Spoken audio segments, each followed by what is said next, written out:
السلام عليكم، عاملين ايه يا شباب؟ النهارده ان شاء الله اول فيديو في السلسله الجديده، وهي هتبقى دردشه على الطريق. السلسله دي ان شاء الله هنتكلموا، انا مش عارف انتوا سامعيني من صوت الهوا ولا لا. عامة المايك جديد اهو، لسه مركبه اول تجربه دي في الصبر في الشغال. الجو دلوقتي صعب جدا اصلا، ما علينا. السلسله دي ان شاء الله هنتكلم عن هي بتبقى دردشه من الاخر.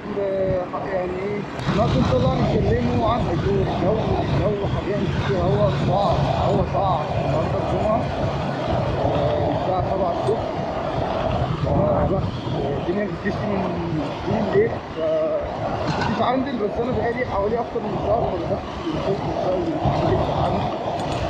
فالمهم هنتكلموا النهارده ان شاء الله عن ليه الموتوسيكل احسن من العربيه. طبعا كل حاجه ليها مميزات وليها عيوب، فالنهارده ان شاء الله هنتكلموا عن مميزات الموتوسيكل وعن عيوبه وعن مميزات العربيه وعن عيوبها. انا حرفيا الهوا، انا مش عايز اقول لكم الهوا بيمطوحني. هو الجو جميل بس الهوا وسقع. هو مش جميل، لا هو سقع الصراحه، بس هو ايه، ربنا يكون جميل. ما علينا. اول حاجه انت عندك الموتوسيكل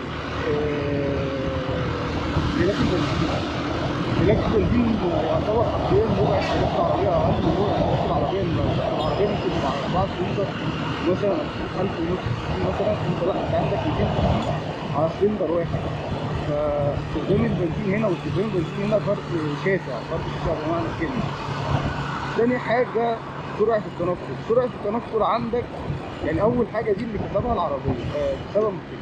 تاني حاجه سرعه التنقل في الموتوسيكل طبعا اجمل من العربيه بمراحل داخل المدينه مش خارج المدينه. يعني لو انت على طريق صحراوي او على طريق سريع، هتشوف العربيه هي اللي هتكسب في الحته دي.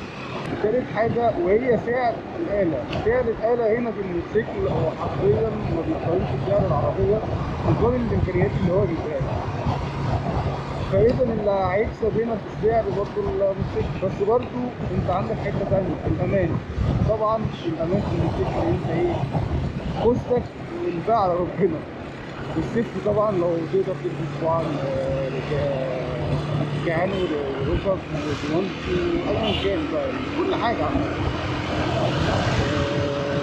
بس انت هي كل واحد وحسب استخدامه. فانت مثلا لو انت مثلا شاب، انا بشوف الاحسن ممكن انت تبقى معاك موتوسيكل، بحيث ان انت ما مش مرتبط سن معين يحتاج ان انت يبقى معاك عربيه، مش مرتبط بحاجه بعيد الزحمه اللي احنا فيها فيها.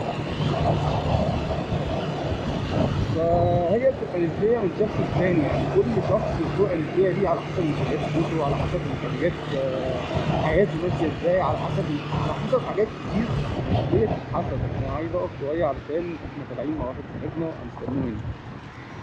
فمش عارف انتوا بقى سمعتوني كل اللي فات ده ولا انا كنت بتكلم من الهوا ما خدتش مع المايك واحتاج مايك داخلي. اصل انا ممكن الميديا مود اضيف لها مايك داخلي هيبقى جوه الخوذه، فانا مش عايز، انا ما ركبتوش، فعايز اعرف لو هو هينفع من غيره خلاص كده تمام، لو مش نافع ممكن اشغل مايك للجو برو من جوه الخوذه. بس ايه رايكم في البحر؟ الدنيا طول الليل بتشتي، هي دلوقتي بتنقط نقط ايه بسيطه،